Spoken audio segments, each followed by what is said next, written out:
Ginni, I want to ask you, because you wrote in the book about Mary and the bonds you formed with other women CEOs. It's how we started our conversation here today as well. It's a small club. Even to this day, only about 10% of Fortune 500 companies are run by women.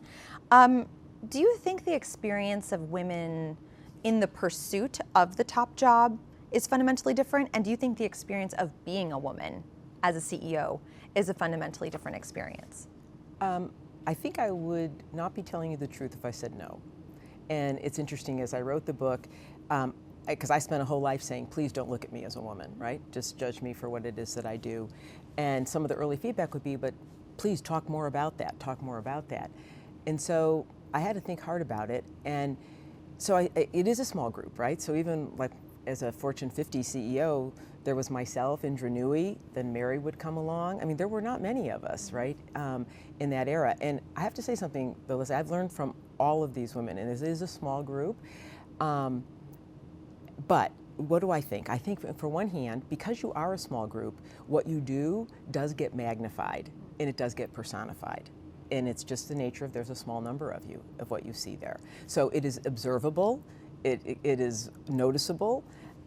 And do you say, are you held to a different standard? Well, because what you see is noticed. I know for my whole life I felt this way, that when I was in engineering, I was the only woman in engineering back then. Mary would have been circa, I'm a little bit older, but circa same time frame. Same. And I would feel then, okay, if I raise my hand and say something, they're gonna know. So I better study harder and harder.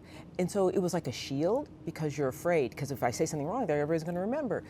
So it started as a shield, then later, though, began to be a source of confidence, because then you'd find you're in many rooms where you actually do know more than everybody in this room.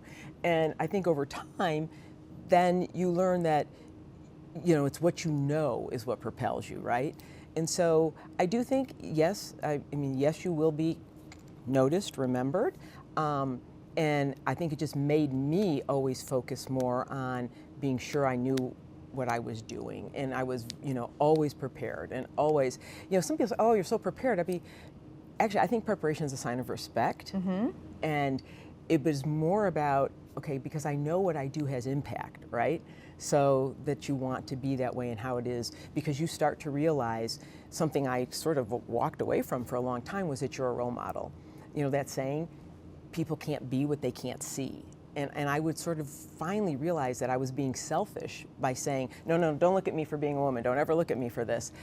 I then finally started to embrace it, because, you know, I talk about there are different incidences that would leave a memory and a mark on me when I was presenting and a man came up to me and said, I thought he was going to ask me something brilliant about my brilliant presentation, and he instead says, I wish my daughter was here to see this.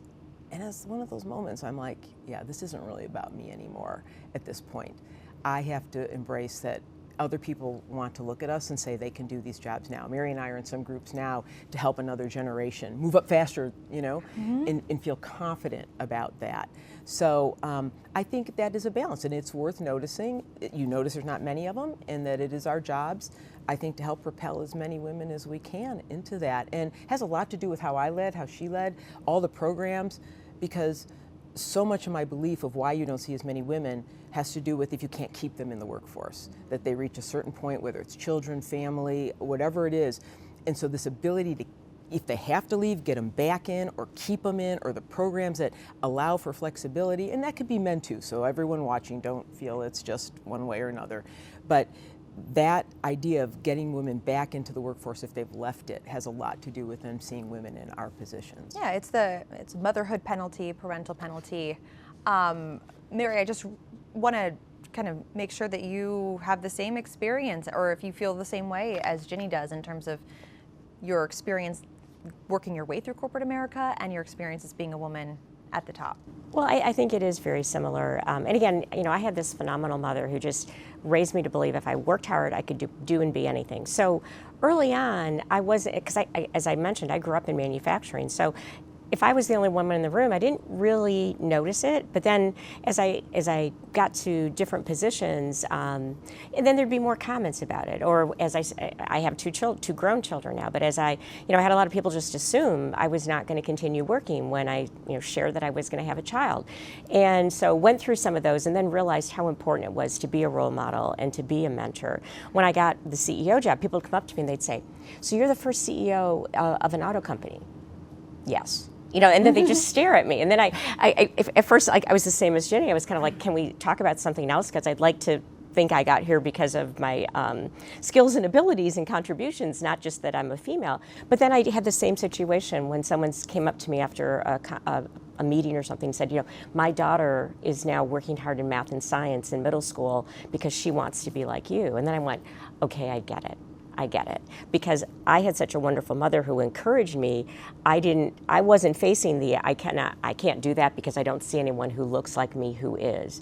And so when I realized it, I felt it was a responsibility and an obligation.